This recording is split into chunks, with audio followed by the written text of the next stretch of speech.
Oh my goodness, you guys. I did not expect the reaction from my previous video on what it was like to work for UnitedHealth.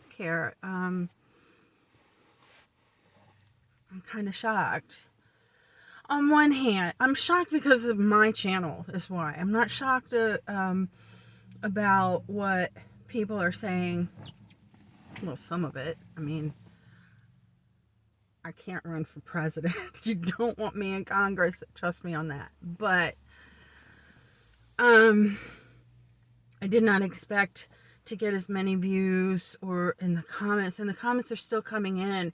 And I was trying yesterday to keep up with the things that you guys were telling me, and I can't do it. I cannot keep up with everything. So I'm still scrolling through and trying to read it. There's been a lot of questions that I'll try to do video on. Some of them is like the difference between an HMO and a PPO.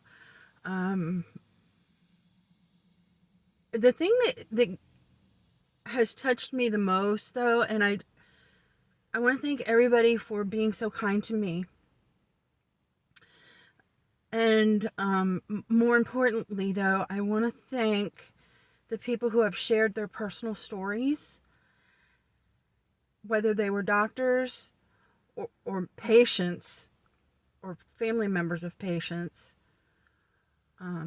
because some of them are really sad, really, really sad. And also people who have worked in healthcare who have the same frustrations and have dealt with the same kind of stress that I have. So thank you so much to everybody who has taken the time to write a comment and to share and show your appreciation. I can't thank you enough. And some people have talked about how brave I am coming on here and saying this. And I have to turn that back to you, because at this, I mean, I've lost people in my life. Everybody has, right? That's just part of living. But some of the stories that some of you have put in the comments, I don't know how you get up in the morning and function. I really don't. My heart goes out to you, and I'm sure that other people feel the same way. So on with the point of why I'm here today. And I'm sorry for the weird lighting. It's raining, and I'm sitting in my car. No, I'm not homeless. It's just easier for me to record here than in my house, because I live in a very small house, and I just don't want to. It's just not easy to record in there. So it's easy for me to record here. That's why you see me in my car all the time. So anyway, okay, so they caught Luigi Menegoli. I don't know, I'm getting his name wrong. They were calling him Robin Hood or Robin Hoodie. And they caught him, and he has been charged with the murder of Brian Thompson.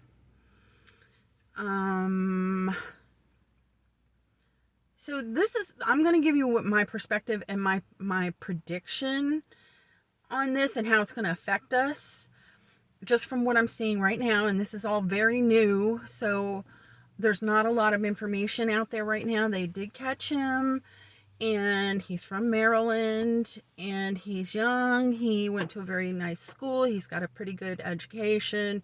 He seemed like a nice guy from the people who are talking about him, and his family is shocked.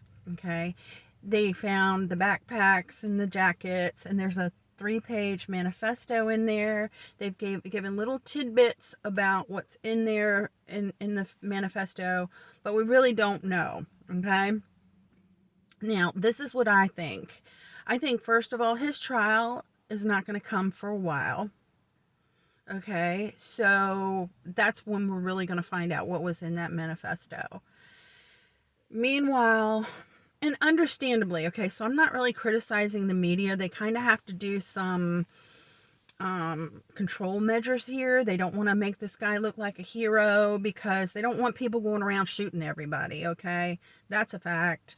And I know how some of you feel about him, and they were calling him Robin Hood or Robin Hoodie. And there's legitimate reasons why we're upset with the healthcare industry. Okay, so taking that into account, we still don't want people going around doing random acts of, well, maybe planned, I don't know, whatever. I'm going to stumble over my words. Please be patient with me. We don't want people going around shooting other people. That's not going to solve our problems. And we're really not going to know what's going to happen. And here's another thing. I have seen reports where he's been compared to the Unabomber. Now, the Unabomber does not have a very good reputation in society, okay? So let's just say we're going to sit and wait and watch and see what comes out as far as the actual case is concerned. But it doesn't really help us as far as what's going on in our country as far as healthcare. So what can we do? What can we do? Well, what can we do? And this is where I'm probably going to turn a bunch of you off, but okay, so we need to put on our big girls and boys panties and put our politics aside, regardless of who you voted for, okay? This is not a Republican or a Democrat issue. This is an American issue, okay? It doesn't matter who you voted for, okay, or what party you're registered under with what I'm going to tell you to do, okay? And I'm going to tell you how I would do it. You can follow my advice. And I said this in another video. It was a little more vague about, so Trump won, now what, And that is when I said in that video, we need to start inundating these political and government offices with our letters and our phone calls, okay? And that's what we need to do. We need to make them so busy that they don't have time to answer every letter or every call, okay? We need to hold them accountable, and we need to make them extremely busy. So we need to start writing letters to Trump, to J.D. Vance, to Robert Kennedy, and also to our congressperson and our senators. That's on the federal level, okay? Now, see, here's the thing with insurance. It's not just federal, it's also federal and state, okay? So not only are we going to write letters to these people, we're also going to write letters to our governor and our insurance commissioner. And I have to leave this a little broad because it depends on what state you live in, how it's done. Some states elect. That's important. Some states elect their insurance commissioners, and they may have a different name, like omnibus. I don't know why, but it's still, some states are elected, and of course your governor is elected, and some states are appointed, okay? So you want to make sure that your government, your local government, your governor, knows how they feel about your health care coverage, and also the insurance commissioner. And then lastly, this is important too, your HR department, if you work for a company that provides health insurance as one of your benefits, they need to know as well, okay? Because, part of the reason why people work for a company is whatever benefits they provide. And there's a very broad spectrum of different kinds of insurance. Okay, so you want to let your HR company know if you're having problems with your insurance coverage as well. Okay, now saying write these letters, that's the easy part. So I'm going to tell you the same thing that I would tell somebody who was trying to appeal to the insurance company. And that's another thing, you need to write to your insurance companies too if you have denied claims and it's not something that you can resolve over the telephone. Write a letter. And this is really important how I'm going to tell you to do this, okay? It's also a little hard, okay? Because the first thing I'm going to ask you to do is set your emotions aside. I'm not saying they're not valid. I'm not saying dismiss them. I totally get it. A person that you care for is sick, or yourself is sick, okay? And you're not getting what you need. I get it. I'm not saying that what you feel is not valid. I'm not saying that at all. So don't tell me that I'm dismissing it, because I'm not. But what I am saying is you need to control it right now, okay?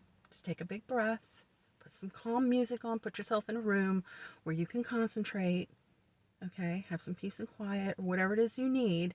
And you're going to, when you start writing your letters, you're going to talk about facts, okay? And you're going to word it, and I'm not being ignorant when I say this either. You're going to word it like you're talking to a 2-year-old or a 5-year-old, okay? And I'm not saying that you're stupid, and I'm not saying that the people that you're writing to are stupid. What I'm saying is you want to keep it simple and concise, okay? Simple and concise. So my claim was denied for such and such a date for this procedure, or this is the problem I'm having. Very simple words. And then list out in bullet points A, B, C, D, whatever. Okay? That's how you're going to start it, because that's the most important thing. And you want to keep it simple and very concise, because the people who are reading it, and especially if we start inundating them like I'm telling you to, first of all, you don't want them to misunderstand what you're saying. You want them to fully understand what you're saying. That's why you want to keep it simple. Okay? The second thing is, you don't want them to think, oh, this is a bunch of crap, I'm just going to throw it out. You don't want them to have to figure out what you're saying, even if you feel like you're being clear.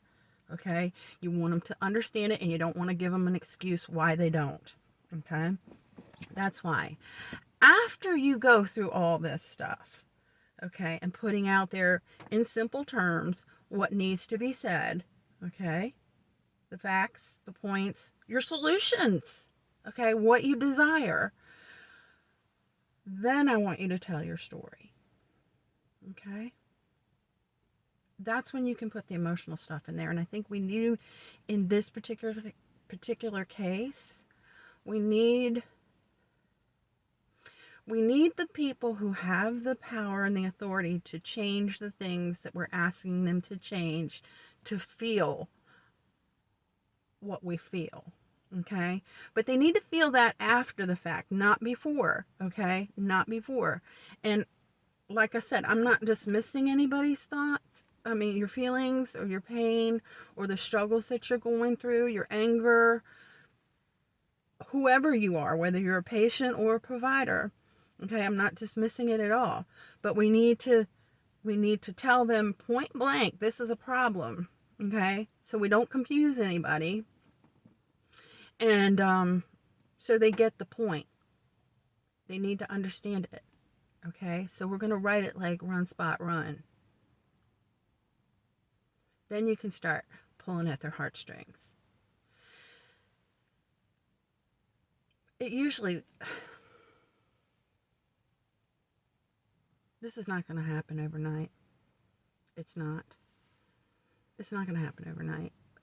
We've been going through this, well, since Obama. And the politicians have been fighting back and forth about it. And the people have never been really satisfied. Some people are, some people aren't. But it's a shame. That's all I can tell you. It's a shame in this country that the things that we have to go through to get health care.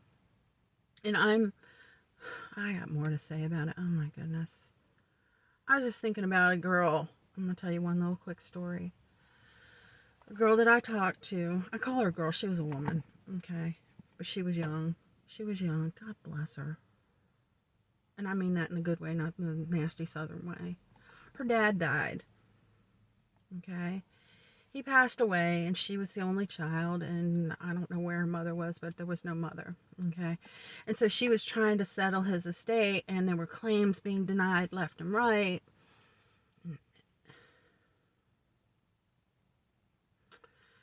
And nobody would talk to her because she wasn't on the policy because of HIPAA, right? Okay. So she's just trying to get the doctors paid and get rid of all these bills so she can settle his estate.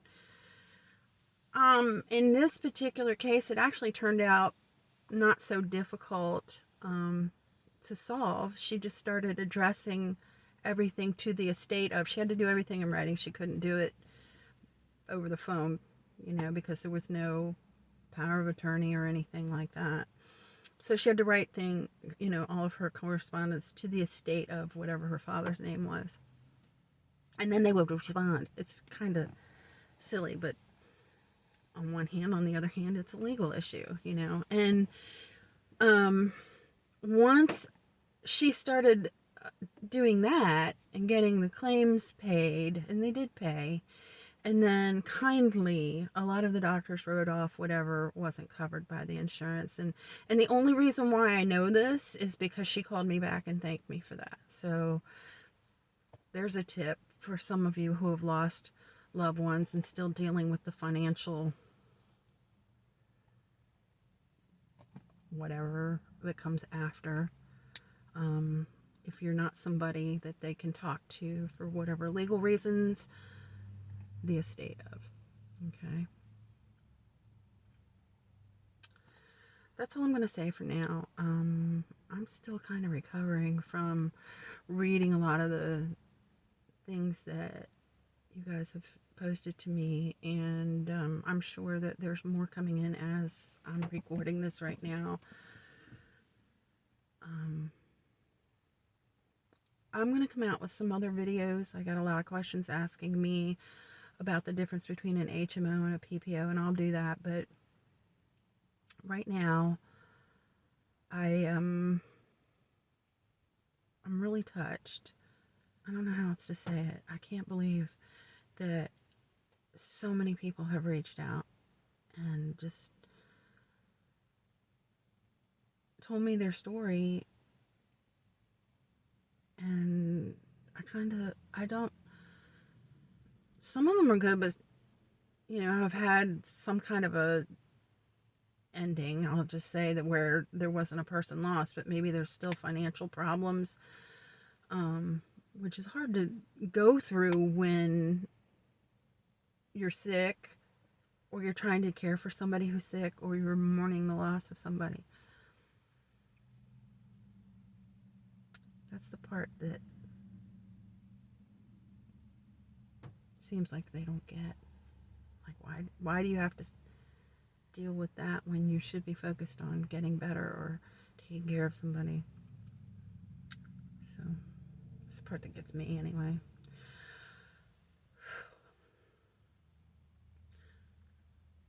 Keep your comments coming in. I'll do my best to try to respond, or at least acknowledge that I've seen it. And I do appreciate, there've been some not so nice, not that many though, really. Most of the comments have been kind, maybe frustrated. I get it. And I'm not faulting people for that. We're going to have to work together. That's what it's going to come down to. We just have to work together to get this changed. So I'm going to go. I got to do my dishes before I go out today. I'll see you guys later.